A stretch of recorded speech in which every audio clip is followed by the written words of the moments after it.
Ertugrul Gazi, একটি সাম্রাজ্যের সূচনা কি? ইতিহাসে এমন কিছু মানুষ আছেন যাদের নেতৃত্বে জন্ম নিয়েছে একটি নতুন যুগ। আজ আমরা জানব সেই মহান নেতা যার বীরত্ব, ধৈর্য ও ঈমানদারিত্ব এক নতুন সাম্রাজ্যের বীজ বপন করেছিল। নাম তার আর্তুগ্রুল গাজী।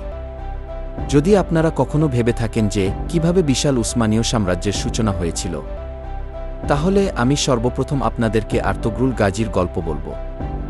আর্তুগ্রুল গাজী এমন একটি নাম যা শত শত বছর ধরে উচ্চারিত হয়ে আসছে।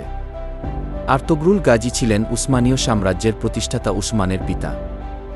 12 শতাব্দীর শেষের দিকে মধ্য এশিয়ার বিস্তীর্ণ প্রান্তরে তুর্কি গোত্রগুলো যখন রাজনৈতিক অস্থিরতা ও মঙ্গলদের আক্রমণে দিশেহারা, তখন এক আশার আলো হয়ে জন্ম নেন আর্তুগ্রুল। তিনি ছিলেন কাই গোত্রের নেতা সুলেমান শাহের সন্তান। তিনি ছিলেন যুদ্ধক্ষেত্রে সাহসিকতা, শত্রুর মুখে অনরতা এবং ধর্মীয় অনুশাসনের প্রতি অটলতা।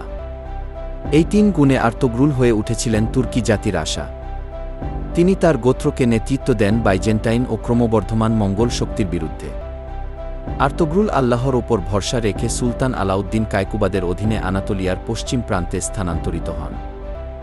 এখানে তিনি সুচারুভাবে ভূমি ও নিরাপত্তা লাভ করেন এবং একটি নতুন ভিত্তি স্থাপন করেন, যেটা পরবর্তীতে হয়ে ওঠে অটোমান সাম্রাজ্যের ভিত্তিগুঁ।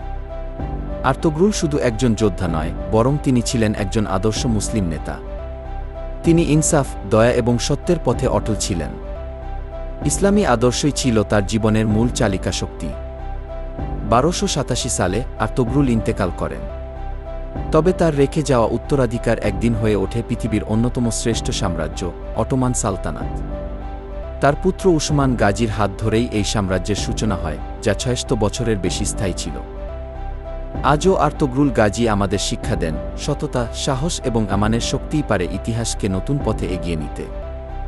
ভিডিওটি ভালো লাগলে লাইক, কমেন্ট করে একটা শেয়ার করে দিবেন।